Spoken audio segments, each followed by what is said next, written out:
God bless you, Michelle. Oh, God bless you. Hey, Father Steve Matea with you again. Michelle Piccolo. We are doing our second episode of Saints, Sinners, and Cinema. She's the saint, I'm the sinner.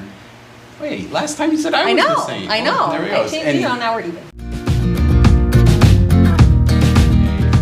We decided we could film 2 episodes because I thought it was a really great idea. We just kind of went over our favorite movies.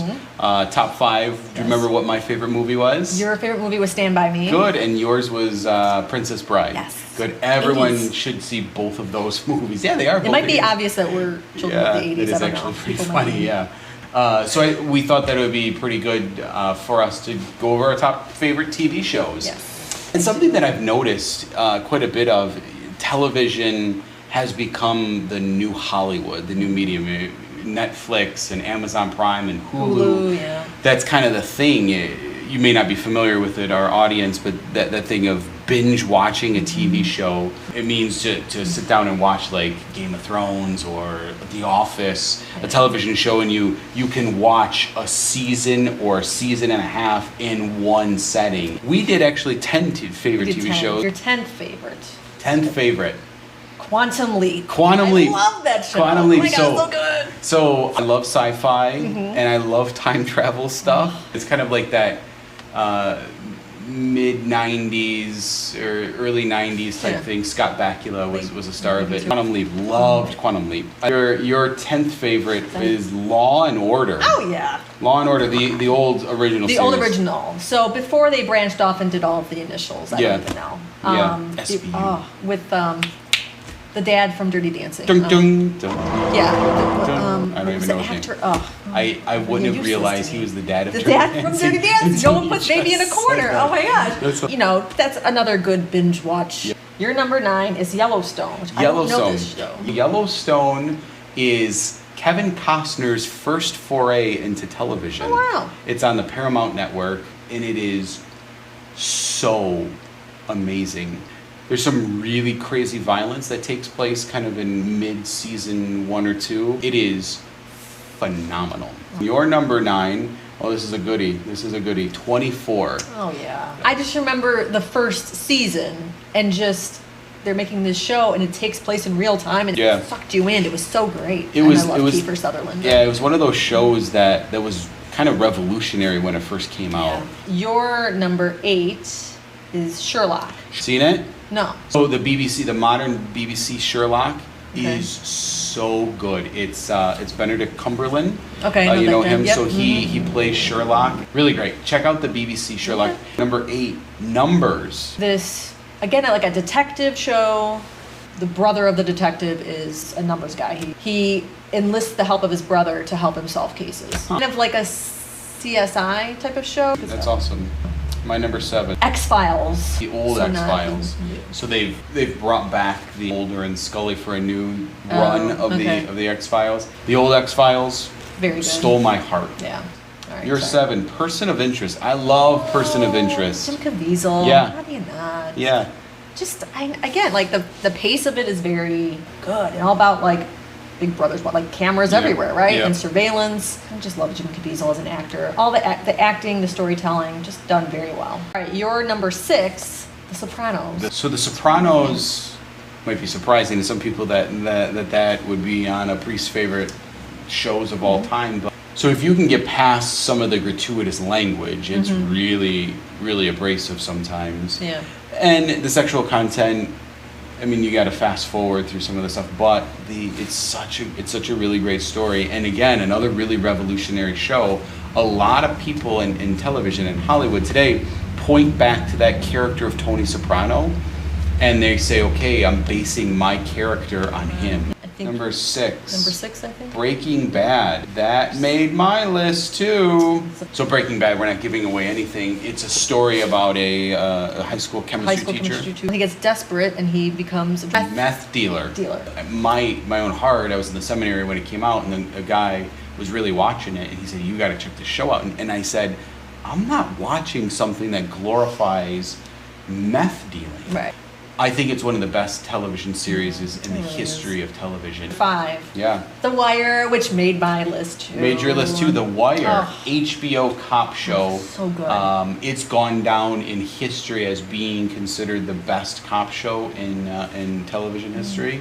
With Law and Order, The Wire, back to back. Yeah. So The Wire again. Takes place in Baltimore. Yeah, Baltimore police, and they deal with racial tension with police and racial tension within the city limits, and different seasons kind of went differently. So they went from like the police to city council. Guy went from there, the newspaper. Then there was the shipping docks. The shipping season. docks. Yeah. Oh, education, of course, Yeah. the school. All right, you're 5.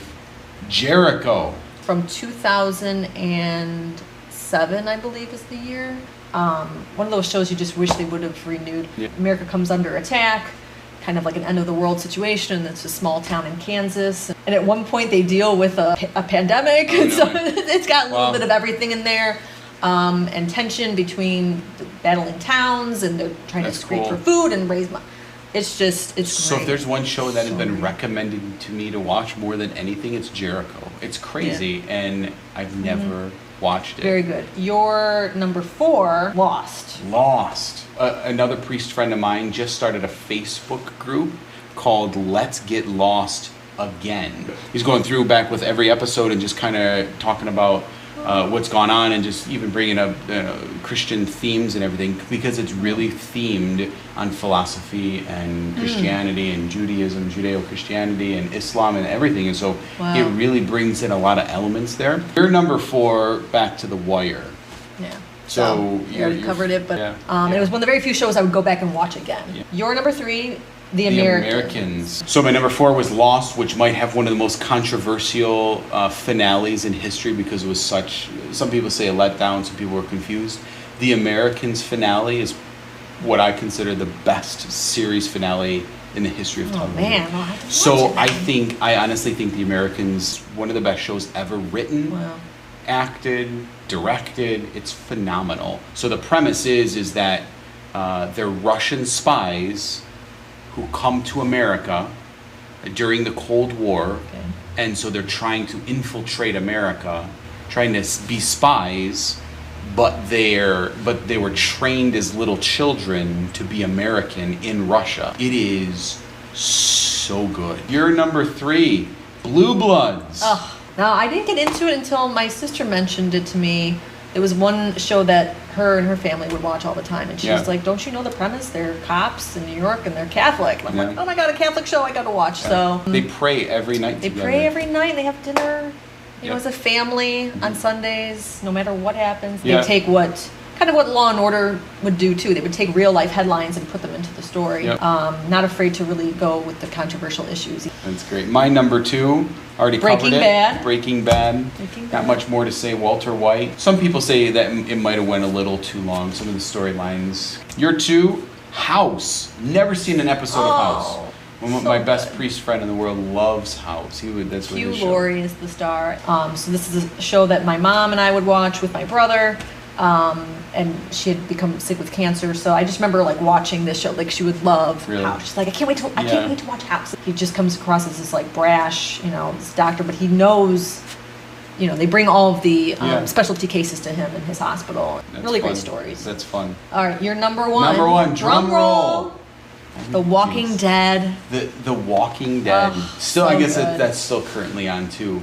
I said my top 2, Breaking Bad and Walking Dead, really are this great image of the struggle between good and evil. Yeah. So The Walking Dead, it's a zombie show, but it's so much more than that. But it really shows the inner struggle. We could do shows on Walking Dead too. Just shows the inner struggle of man, the good versus evil with man, and then incarnate evil in these zombies that come back to life, and so the demonic in a real way. And the battle, it really is so good. Your number 1. Drum roll. The Goldbergs. I mean, it is on now. It's still on now. The Goldbergs takes place in the 80s, and it's, again, the director, Barry Goldberg. He's a real person. He's the director and writer of this. And anyone who's a child of the 80s, I think, will love it. I think you should give it a shot. Yeah, so again, I think it just shows that that we have different styles and tastes in Right. movies. A priest of 8 years and soon to be a consecrated virgin, and living the faith, show that we have, you know, different styles, different different tastes, but you know, God works. God draws our hearts into different types of things like that. Looking forward to doing some reviews. So post some reviews in the comments below, and also let us know what your favorite TV shows are. Your top 5, your top 10, and then critique all of her terrible choices of shows, and then give me the thumbs up for all of my top 10. Okay. Well, God bless you guys. She's the saint, I'm the sinner, and we come together to review cinema. So God bless you.